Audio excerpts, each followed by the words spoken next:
Traverser ce désert est une étrange expérience. La marche est solitaire, mais on n'est pas seul. Chaque pas est un dialogue. On se surprend à éprouver la nature du sable, la texture des roches. On épouse la courbe de la piste, des oueds, la souplesse des acacias. Le désert est un monde secret qui ne parle qu'à ceux qui le foulent.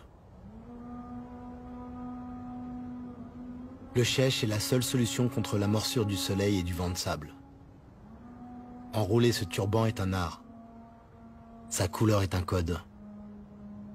Le blanc est signe de respect pour ceux qui vont vous offrir l'hospitalité.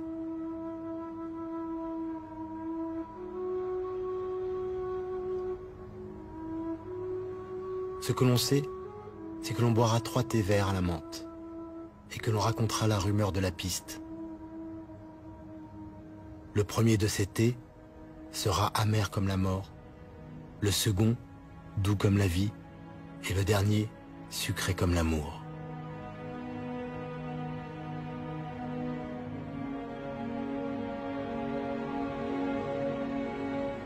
Telle est la certitude des hommes libres qui mettent un pas devant l'autre.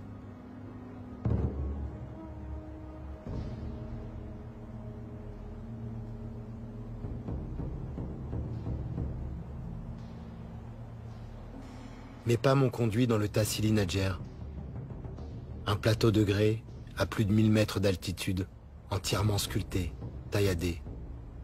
Pendant des millions d'années, son sol a été raviné par les eaux.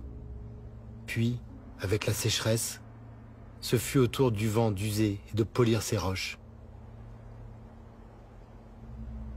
Le froid de la nuit et le chaud du jour ont fait éclater ces pierres. Seul, dans cette immensité, j'ai vu la terre se transformer.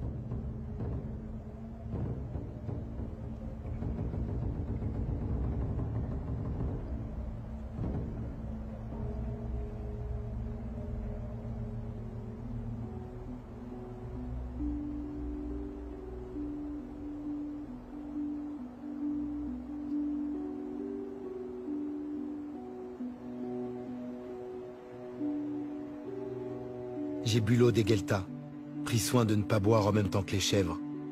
Je voulais goûter cette vie si loin d'Alger, dans ce pays si grand qu'il semble un continent.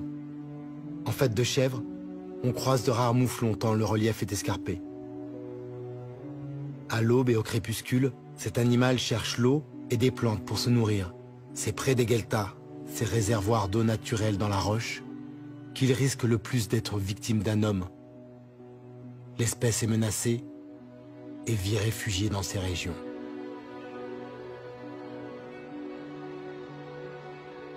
Sur ma route, les seuls humains que je croise sont des morts. Des tombeaux qui remontent au néolithique. Les plus anciens datent d'environ 6000 ans. Ce sont de simples enclos. Au centre, un tumulus contient une chambre funéraire.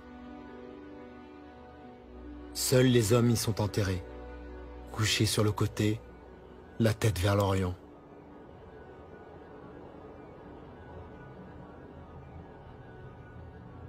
À partir d'ici, je suis entré dans le plus grand musée à ciel ouvert de l'époque néolithique. Il faut venir jusqu'ici pour le croire. Il faut voir la cité de Séphar, la plus grande cité troglodyte au monde.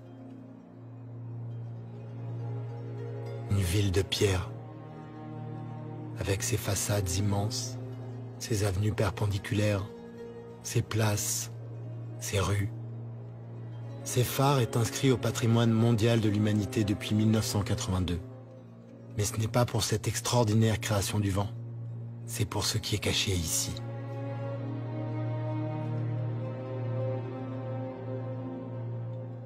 « 15 000 dessins et peintures rupestres ornent les murs de cette monumentale cité naturelle. Séphar du Tassili Nadjer est un des plus vastes ensembles d'art rupestre préhistorique au monde. On y découvre d'immenses récits de guerre, de conquêtes, de civilisations perdues.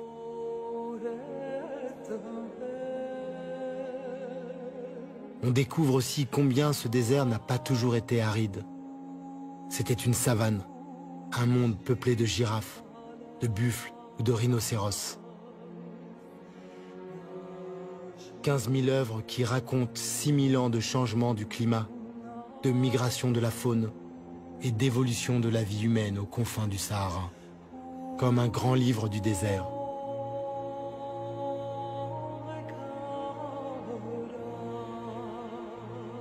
Et comme souvent, un livre qui contient des mystères, à commencer par celui de ces êtres étranges qui apparaissent dans certains dessins et dont les formes n'indiquent ni un animal, ni vraiment un humain.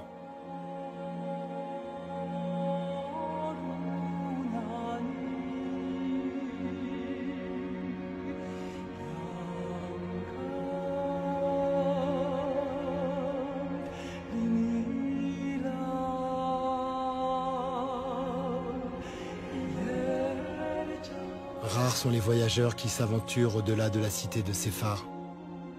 Personne ou presque n'arrive jusqu'ici. Aux confins de l'Algérie, j'ai vu le Tadrart rouge.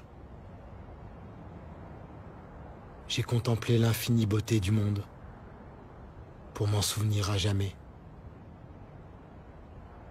Puis je me suis agenouillé et j'ai fermé les yeux.